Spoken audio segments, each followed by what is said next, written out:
હાલો મિત્રો, સ્વાગત કરું છું આજના નવા વિડીયોની અંદર ને આજે હું તમને કાંઈક એવું બતાવવાનો છું જો તમે જિંદગીમાં ક્યારે પણ નથી જોયું. તો હાલો આપણે વિડીયોને શરૂ કરીએ. ત્યાં પહેલાં ચેનલને લાઇક ન કરી હોય તો લાઇક કરી દો અને ચેનલને સબસ્ક્રાઈબ ન કરી હોય તો સબસ્ક્રાઈબ કરી દો. ચાલો આપણે વિડીયોને શરૂ કરતાં પહેલાં એક અપડેટ આપી દઉં છું કે અત્યારે કોઈને પણ ટાઈમ જવાની કાંઈ જરૂર નથી, કારણ કે વરસાદ અત્યારે ભૂકા કાઢ નાખે એવો ચાલુ છે. તો અત્યારે જોરદાર અપડેટ બતાવું. ચાલો તમને વિડીયોમાં રહેજો કન્ટિન્યુ. મિત્રો અત્યારે બિન વરસાદ મોસમ આવે છે અત્યારે, અને બહાટી રાતે બોલાવી દીધી. 5 વાગ્યે વરસાદ શરૂ થયો હતો ને હજી પણ અત્યારે જરી જરી ઝરમરિયા તો ચાલુ જ છે. અને 5 વાગ્યાના અત્યારે 8 વાગ્યા સુધી ચાલુ રહ્યું ને હજી જો અત્યારે ફૂલમ ફૂલ નાળા બધા અત્યારે ભરાઈ ગયા છે. બિન વરસાદ મોસમ થઈ કહેવાય આને. અને અત્યારે જે મોલ ઊભો હોય, માંડવી ઊભી હોય, જે કાંઈક વસ્તુ ઊભું હોય કપાસને આને તે બધું એ બધું બચારકને કેવું તણાઈ ગયું, ભૂકા કાઢના કેવું તણાઈ ગયું.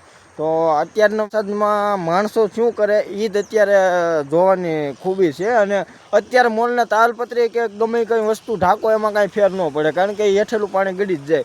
અત્યારે હું તમને એક સાઈડમાં એક વિડીયો મુકાવું છું, તમે જોજો. અત્યારે એ બચારકને તાલપત્રી ઢાંકેલી છે છતાં પણ આટલું પાણી ગળી ગયું. અને આવા પાણીમાં જોવો જ ખરી તમે એકવાર.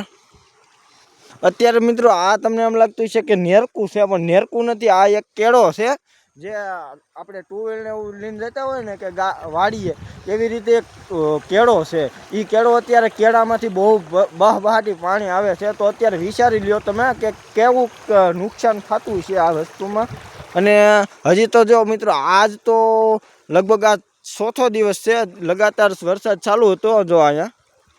અને અહીંયા છે જરાક નાનું તલાવડું, તો એ તલાવડું પણ આખું ભરાઈને જાય છે જુઓ. અને અત્યારે હું તમને એનો પ્રકોપ બતાવું. આમ જોવો જ ખરા મિત્રો. એક નાળું છે, નાળામાં આખું નાળું પાણી ભરાઈને આવે. એટલે તમે વિચારી લ્યો કે આમાં જે ખેડૂત હોય તેને કેટલું તકલીફ થાય. અને હું સરકારને એટલી જ નિવેદન કરું છું કે તમે થોડોક સહાય આપો. એટલા માટે અમારા જેવા ખેડૂતને થોડોક આમ મુશ્કેલીનો સામનો ન કરવો પડે, એટલા માટે થોડુંક સહાય તમે પણ કરો. એટલે એટલા 4 દિવસથી વરસાદ પડે, મને નહીં લાગતું કે સરકારે કાંઈ બહુ ઓલું કર્યું છે. એમ આપણે સરકારને પણ કાંઈ કહેતા નથી, પણ હું આટલા માટે કહું છું કે થોડુંક સહાય કરો એટલે ખેડૂતને થોડુંક સારું રહે એમ. અત્યારે જો અમારી જમીનમાં પણ આટલું પાણી ભર્યું છે, હું તમને બતાવું. અત્યારે જુઓ મિત્રો, આ એટલે આ તો ધારોડું છે મિત્રો, તોય એટલું પાણી ભરાઈ ગયું અહીંયા. જુઓ અહીંથી ઉપરથી જુઓ. અત્યારે અમારે આ કેળો છે ઘરે જવા માટેનો, અત્યારમાં એ ફૂલ ભરાઈ ગયું. અત્યારે ટુ વ્હીલ હોય ને તો ટુ વ્હીલ આમાંથી નીકળી ન શકે એવું એટલું બધું પાણી ભરાઈ ગયું મિત્રો. જો રમસકડી બોલાવી દીધી ને અત્યારે જો પાછો ધીમે ધીમે વાસો વરસાદ ચાલુ થઈ ગયો છે અત્યારમાં.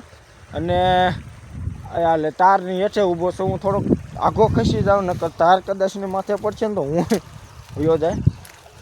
બાકી અત્યારે ભૂકા કાઢ નાખે એવો વરસાદ ચાલુ છે. અને બહાટી બોલાવી દીધી.